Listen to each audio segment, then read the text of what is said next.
Hey, so congratulations. We made it to the final week of business econ. This week, we're going to be looking at fiscal policy and monetary policy. So just a quick review. If you remember from before, Adam Smith, he was of the theory that leave it alone, government shouldn't intervene with the economy. And this was the economic theory prior to the Great Depression.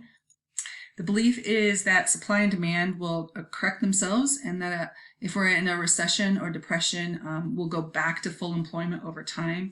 It's basically short-lived. So this is your classical economic theories, which is basically what microeconomics theory is based on. Then Great Depression came along, and John Maynard Keynes, he's a British economist, he argued that the economy is not self-correcting. And so as a cure for the Great Depression, he said, you know what, government's going to have to play an active role in getting the world out of the Great Depression. So during the Great Depression, John Maynard Keynes said, hey, government needs to increase spending, or they need to decrease taxes, and that's going to lead to an increased spending by consumers, because if they decrease my taxes, I have more money I can spend on buying stuff, or if government increases spending, that'll lead to jobs, building roads and bridges and dams and things like that. So during a recession, government should increase spending or they should decrease taxes. So the Keynesian theory is based also on the multiplier effect, and that an initial increase in spending produces a greater initial spending amount. It ripples through the economy.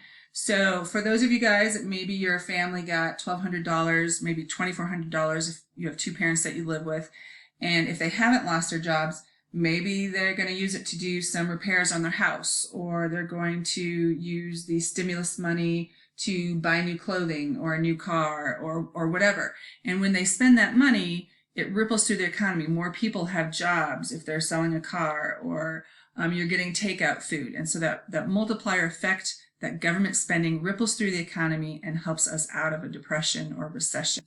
So who's in charge of fiscal policy? Well, President Trump and Congress. And what do they have control over? Well, government spending can either go up or it can go down, or they can change our taxes. They can increase taxes or decrease taxes. So that's fiscal policy. So during a depression or recession, gross domestic product's down, which means unemployment is up, which is what we're seeing right now. So the appropriate fiscal policy is government spending increases and or they decrease taxes.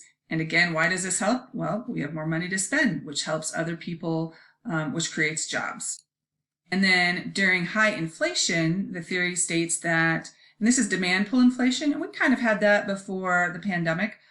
Prices were going up because people were spending a lot, and in some situations, especially here in Fort Collins, we were behind and building was lagging. So rent and the cost of buying a home was going really quickly.